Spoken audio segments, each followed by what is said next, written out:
Les hautes pistes d'Aubert et Mathieu sont des vins admirables. Un chardonnay brioché accompagne un pinot noir sur la framboise. Sur les tablettes de la SAQ à 19,70 $, je lance l'invitation « Goûtez les hautes pistes ».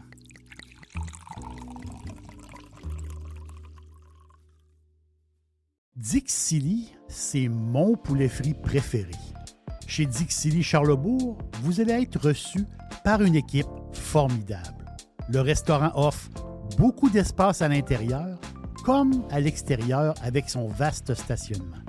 Un poulet frit débordant de saveurs tout à fait extraordinaire. On vous attend à Québec, Dixili Charlebourg.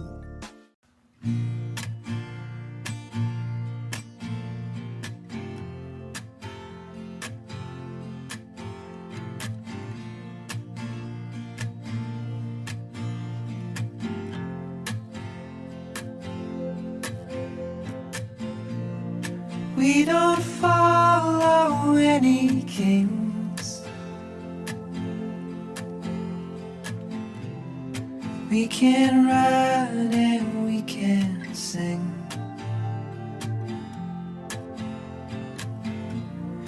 We don't talk about the things we don't know. We don't know.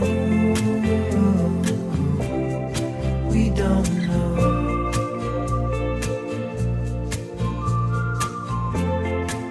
Je suis très heureux que vous soyez là. Merci d'écouter mes podcasts. Merci d'écouter l'aubergiste. Aujourd'hui, on parle un peu d'histoire. On va parler d'histoire de France et ça va finir dans un verre de vin en Argentine. L'Aquitaine représente la partie sud-ouest de la France, de Bordeaux vers le sud jusqu'aux montagnes Pyrénées. À travers les âges, le territoire s'est agrandi et s'est rapetissé, mais en général, qui dit Aquitaine dit le sud-ouest. Son nom vient d'Aquitania. Aquitania, c'est une province romaine qui a été créée par Auguste lui-même. Aquitania veut dire le pays des eaux. Les Romains avaient raison parce que la géographie, le territoire de l'Aquitaine est particulier. Il y a plusieurs fleuves et plusieurs rivières qui coulent. On parle de la Garonne, on parle de la Dordogne, la Nive, et j'en passe plusieurs. S'y déplacer à l'époque, c'était facile parce qu'il y avait des cours d'eau partout. Au fil des siècles et des batailles, Charlemagne a créé, le roi Charlemagne a créé en l'an 781 le royaume d'Aquitaine. Ce territoire-là est devenu un royaume. Et au Moyen Âge, aux alentours des années 1150 ou à peu près, cette région-là devient le centre du monde.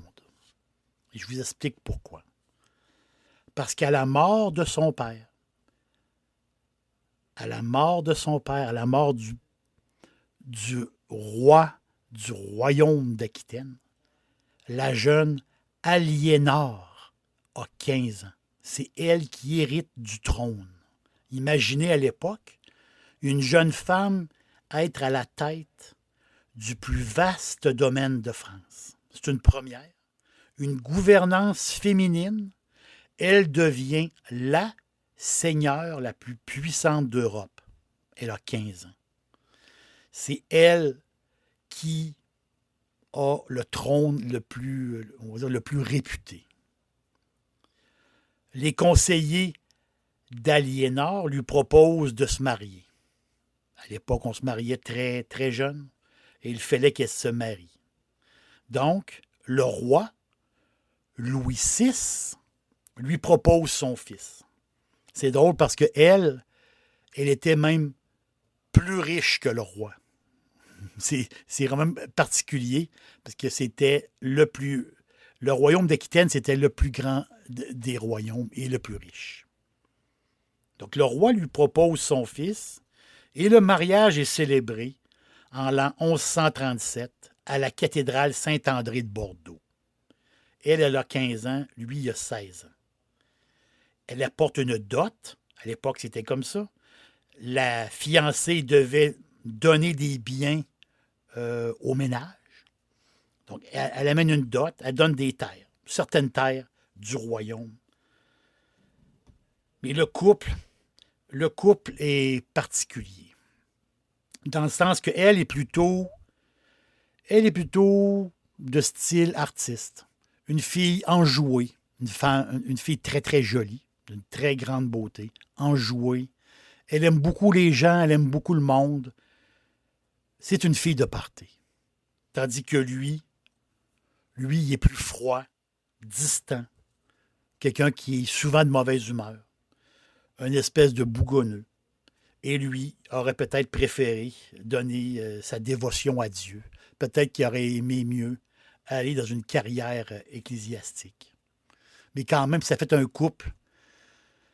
Ça fait un beau couple, mais un couple vraiment un peu bizarre. Le couple décide justement d'aller en Terre Sainte, faire une croisade.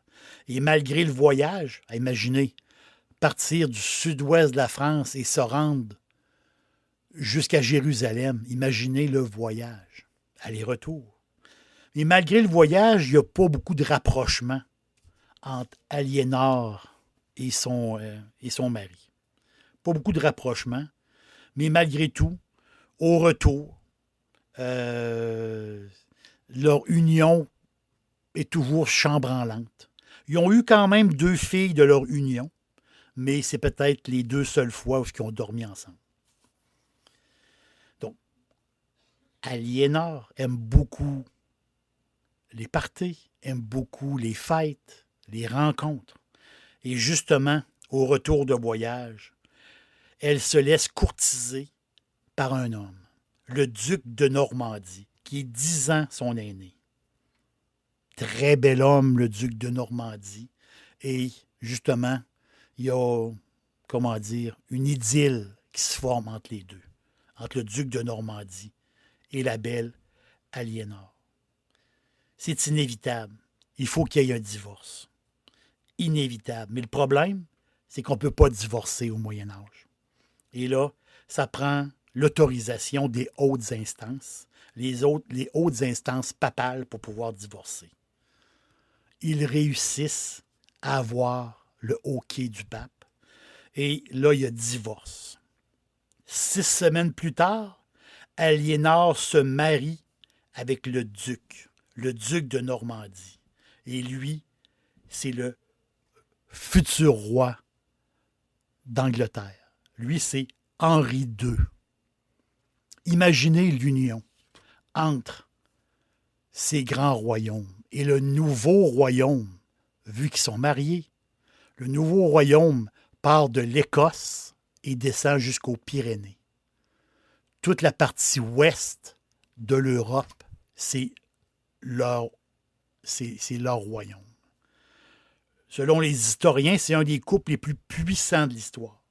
Ensemble, ils ont eu 8 enfants.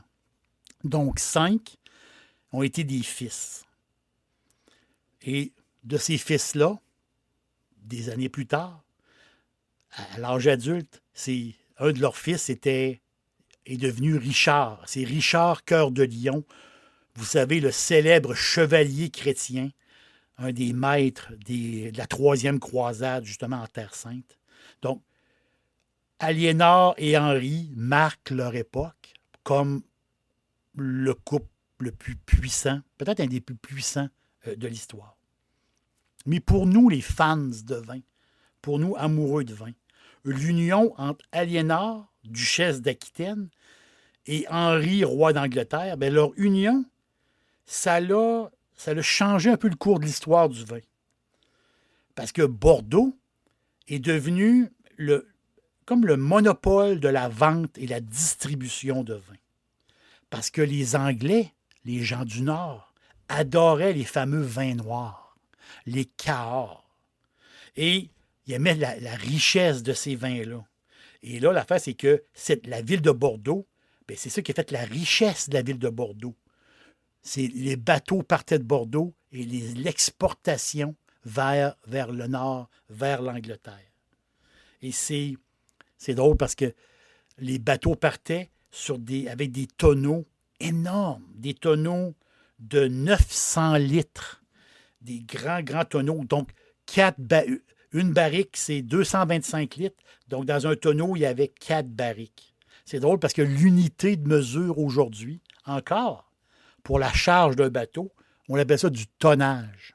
Mais l'expression tonnage vient de cette époque-là quand même.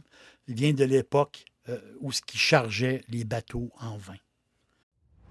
J'adore cuisiner et c'est toujours facile avec Firebarn. Les sauces barbecue, les épices, les condiments, comme la meilleure moutarde baseball. Et j'ajoute toute la gamme des sauces piquantes. Tous les jours, c'est parfait en supermarché ou sur firebarns.com. Les Anglais raffolaient des vins d'Aquitaine. Ils raffolaient du vin noir, les fameux vins de Cahors, les black wine. Mais les black wine, c'est le fameux cépage, le cépage Malbec. Au mariage, dans ces 2 mariages, Aliénor, sur la table, c'était du Malbec. C'est la réputation de ce vin-là, dans une époque médiévale, une époque très lointaine, cette réputation-là, c'était les meilleurs vins, tout simplement. Tout le monde en raffolait. Et là, si on passe plusieurs années, la ville de Bordeaux, il y a beaucoup de changements. Il y a eu la fameuse guerre des 100 ans, justement. Beaucoup de brassage en France. Et justement, le territoire aux alentours de Bordeaux, il y a eu beaucoup de rébellions. Et là, à un moment donné, il y a eu les gens de Bordeaux disaient « Oui, mais nous, on transporte des vins de Cahors, parce que Cahors, c'est comme la campagne, c'est comme la campagne éloignée de Bordeaux. Et pourquoi qu'on ne pourrait pas favoriser nos vins à nous? » Et c'est là, justement, qui s'est imposé un genre de surtaxe sur les vins de Cahors au profit des vins aux alentours de la Gironde, aux alentours de Bordeaux. Et à partir de là, aux alentours des années 1400 ou à peu près, c'est là que les vins de Cahors et le Malbec ont été un peu oubliés parce qu'ils ne pouvaient plus passer. L'exportation était difficile et ils ne pouvaient plus. Il y avait un genre de blocus, justement, à Bordeaux. Donc, ces vins-là sont tombés un peu dans l'oubli. Voilà que les siècles passent et dans les années 1800, le Malbec trouve une deuxième maison. Le Malbec, avec l'agronome Pierre Pouget, lui, il trouve à l'autre bout du monde un terroir propice au Malbec. Là, on est au milieu des années 1800, ou à peu près, grosso modo. Et là, justement, les vins de Cahors qui étaient, malgré eux, un peu tombés dans l'oubli, c'est en Argentine qu'il y a une renaissance, justement, du Malbec. Les Argentins, eux autres, ils ont regardé ce que les Français ont fait. Ils ont travaillé le vin un peu comme les Français. Ils ont importé même des barriques de chêne de France. Et au fil des années, la production de Malbec a grandi en Argentine. Imaginez, aujourd'hui, 70% du Malbec est argentin. C'est tout à fait incroyable. Mais là, les années avancent. Et là, les médailles s'accumulent. De plus en plus, les vins argentins, particulièrement les Malbec, gagnent des médailles. C'est devenu l'identité culturelle du pays. Il y a le tango et il y a le Malbec. avec les décennies qui ont passé, certains experts disent qu'il y a une nouvelle génétique justement du Malbec, parce que ce Malbec-là, qui a été amené de France, ben, s'est formé, si on peut dire, a changé génétiquement un peu, s'est développé en Argentine. Et aujourd'hui, on peut affirmer qu'il existe un Malbec argentin. Donc, il y a un Malbec français et il y a un Malbec argentin. Le plus bel exemple qu'on peut prendre, c'est de comparer les deux. On peut s'amuser. On est des amateurs de vin. Je vais prendre deux vins que j'aime beaucoup. Deux vins que j'adore. À base, 100% Malbec. Donc, on va prendre un Cahors, un pur Malbec. Le nom du vin, le Cèdre, du château du Cèdre. Un château tout à fait extraordinaire. Un des meilleurs Malbec de Cahors. Un vin très dense, justement. C'est là qu'on reconnaît le vin de l'époque. Les fameux vins noirs, les black wines. Ces vins noirs-là que les Anglais adoraient. Donc, on a un vin, justement, le Cèdre, un vin qui est dense, avec un nez avec de la fumée. Là. Les tanins sont serrés. C'est un vin qui demande à être carafé. Et si on le carafe une couple d'heures, il devient tout à fait admirable. Il devient plus velouté. Et on sent justement la sucrosité justement du vin. On le sent. Et le fruit très, très mûr. C'est du grand Malbec français. Typique de France. Du vin, comment dire, c'est le vin d'Aliénor, je peux dire. C'est le vin extraordinaire, concentré. Le vin, le Cèdre du château du Cèdre. Et l'autre vin. Mais moi, je veux comparer les deux. Je veux vous faire comparer les deux. L'autre, il est d'Argentine. Même taux d'alcool.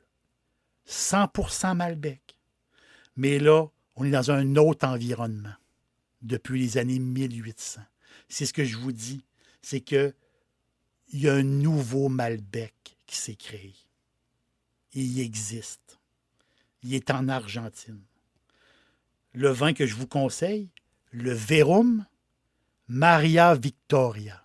Maria Victoria de Verum. Verum, c'est une maison espagnole, mais qui ont lancé justement leur premier vin en Patagonie, Argentine. Je vous recommande Maria Victoria. C'est l'autre facette du cépage. C'est du Malbec en Tuxedo. Une totale finesse, un côté minéral. Le fruit, oui, il est présent, mais ce n'est pas un fruit aussi confit. Ça goûte le Malbec, mais beaucoup plus aérien. C'est un vin d'une grande beauté, extraordinaire. Imaginez, quand vous avez devant vous ce fameux pur Malbec, le Cahors, et dans votre autre verre, vous avez le nouveau Malbec argentin. Il y a toute une histoire dans ces deux vins-là que vous regardez. C'est une des grandes histoires du vin. Même cépage, même degré d'alcool, même manière de faire, mais pas le même terroir. C'est tout à fait fantastique. Vraiment. C'est tout un voyage. C'est tout un voyage qu'on vient de faire. Et le Malbec, il est fort en rendement pour les vignerons. Il donne beaucoup de jus. Le Malbec, il est fort en goût. Le Malbec s'accompagne justement, les Français vont vous le dire, les Argentins vont vous le dire, puis ça s'accompagne avec de la viande. Le Malbec, il est relié à la viande. En France, on le relie beaucoup, justement, au ragoût, au civet. On pourrait dire peut-être comme un genre de six-pâtes. Vous voyez, c'est le vin pour la viande de chasse. Les Français en raffolent pour le gibier. Et, ce cépage-là, justement, ces Cahors-là, 100% Malbec, c'est idéal pour le gibier.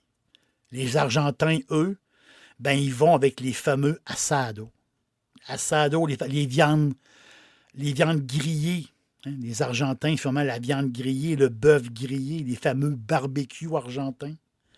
Toujours avec cette petite sauce chimichurri. Donc, le persil, l'ail, le piment, l'origan, le thym. Vous savez, la petite sauce qui accompagne, justement, cette viande-là grillée. Bien, le Malbec va faire la job. Le Malbec, c'est parfait. Les deux Malbecs sont parfaits. Deux styles sont extraordinaires. Aliénor a été reine de France. Elle a été reine d'Angleterre. Le Malbec, on peut dire, qui a été roi de France. Et c'est le roi d'Argentine. Merci beaucoup d'être passé à l'auberge. On se sert un bon verre de Malbec et on se dit à la prochaine. We don't know. We don't know. We don't know. We don't know. We don't know. We don't know. We don't know. We don't know.